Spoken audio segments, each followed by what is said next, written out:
સંસ્કારી નગરી વડોદરા શહેરમાં ગણેશોત્સવનો પર્વ ધામધૂમથી ઉજવવામાં આવી રહ્યો છે ત્યારે નગરવાડા સ્થિત તિરુપતિ સ્કૂલ ઓફ નર્સિંગ ખાતે વિદ્યાર્થીઓ દ્વારા તૈયાર કરેલા ઇકો ફ્રેન્ડલી ગણેશજીએ ભારે આકર્ષણ જમાવ્યું હતું। સમગ્ર વડોદરા શહેરમાં ગણેશોત્સવની ઉત્સાહભેર ઉજવણી કરવામાં આવી રહી છે ત્યારે નાગરવાડા સ્થિત તિરુપતિ સ્કૂલ ઓફ નર્સિંગ ખાતે ચેરમેન ધર્મેશ પટેલ, પ્રમુખ Girish Patel, trustee Sunil Patel, Tirupati school of નર્સિંગના આચાર્ય મલ્લિકા વોરા સહિત વિદ્યાર્થીઓ દ્વારા પ્રતિવર્ષની જેમ આ વર્ષે વિઘ્નહર્તા ગણેશજીની સ્થાપના કરવામાં આવી હતી, જેમાં શાળાના ટ્રસ્ટીગણ દ્વારા પત્રકાર અને સામાજિક કાર્યકર હિરન મોદીને આરતી માટે વિશેષ આમંત્રણ આપવામાં આવ્યું હતું।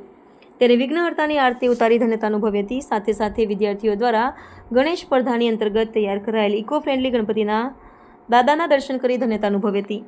તિરુપતિ સ્કૂલ ઓફ નર્સિંગના વિદ્યાર્થીઓ દ્વારા એક પેડ માં કે નામની થીમ પર ગણેશજીની સ્થાપના કરવામાં આવી હતી।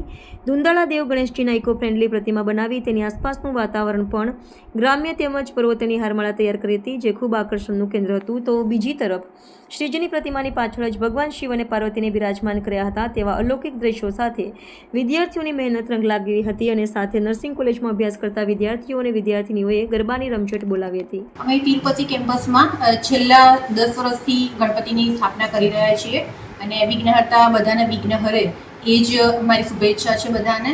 આ વખતની જે અમારી થીમ છે એ એક પેડ માતા પિતા કે નામ, જે આપણા શ્રી મોદીજી આપણને કીધું છે, એક પેડ માં કે નામ, બસ એની થીમ પર જ અમે આ કાર્ય કરી રહ્યા છીએ। ટોટલી અમે ઇકો ફ્રેન્ડલી કરેલું છે અને એની અંદર અમે ગામડાની થીમ બધી એની અંદર કરેલી છે।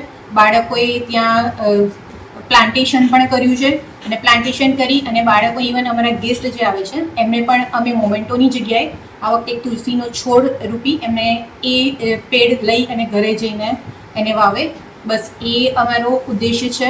અને રેગ્યુલરલી જે બીજા બધામાં એવું છે કે બીજી બધી મોટી મોટી મૂર્તિઓને એ મૂકતા હોય છે, તો એમાં હું એવું સંદેશ આના થ્રુ આપી શકું કે આપણે ઇકો ફ્રેન્ડલી ઉપર જ જઈએ અને ઇકો ફ્રેન્ડલી જે વાતાવરણને અત્યારે હાર્મફુલ થાય છે એ ના થાય એના, એટલે ઇકો ફ્રેન્ડલી અને વિસર્જન પણ અમે 5 દિવસ મૂર્તિની સ્થાપના કરીએ છીએ અને ઇકો ફ્રેન્ડલી વિસર્જન પણ કરતા હોઈએ છીએ। વિદ્યાર્થીઓ આની અંદર અવનવી અમે એ લોકોની એક્ટિવિટી રાખતા હોઈએ છીએ।